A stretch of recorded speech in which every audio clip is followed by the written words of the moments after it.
ಇರುತ್ತೆ ಡಿಫ್ರೆಂಟ್ ಶೈಲಿಯಲ್ಲಿ. ಈ ಗೀತೆ ಎಲ್ಲ ಭಾಷೆಯಲ್ಲೂ ಬಂತು, ಕನ್ನಡದಲ್ಲಿ ಮಾತ್ರ ಬರೆದಿರಲಿಲ್ಲ. ಹಾಗಾಗಿ ಕನ್ನಡದಲ್ಲಿ ಬರೆದು ಈ ಒಂದು ಪ್ರಸ್ತುತಿಯನ್ನು ನಿಮ್ಮ ಮುಂದೆ ಇಡೋದಕ್ಕೆ ಪ್ರಯತ್ನ ಮಾಡ್ತಾರೆ.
Big round of applause.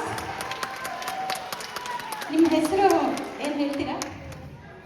ಬಹಳ ಚೆನ್ನಾಗಿ ಮಾಡಿದ್ರು. ಈ ಒಂದು ಶೈಲಿ ಬೇಕು ಅಂತ ಕೇಳಿದ್ದೆ ಚೈತನ್ಯ ಅವರಿಗೆ. ಅದಕ್ಕೆ ಸರಿಯಾಗಿ ನಮ್ಮ ಹೈಸ್ಕೂಲ, ನೀವೆಲ್ಲ ಹೈಸ್ಕೂಲ್ ಮಕ್ಕಳು ಎಲ್ಲರೂ ಅರಂಗೇಟ್ರ ಮಾಡಿದೆ ಅಲ್ಲ? Rakshana Kumar, Manzika Laya, Diksha Kumar. Another big round of applause. ಎಲ್ಲ ಥರದ ಡ್ಯಾನ್ಸ್ ಕೂಡ ಈ ಒಂದು ಗೀತೆಗೆ ಮಾಡಿಸಿದೆ. ಈ ಹುಡುಗಿರು ತುಂಬ ಚೆನ್ನಾಗಿ ಮಾಡಿದ್ದಾರೆ. Thank you so much for sharing. Thank you. ಇನ್ನು ಒಂದು ಕೊನೆಯ ಡ್ಯಾನ್ಸ್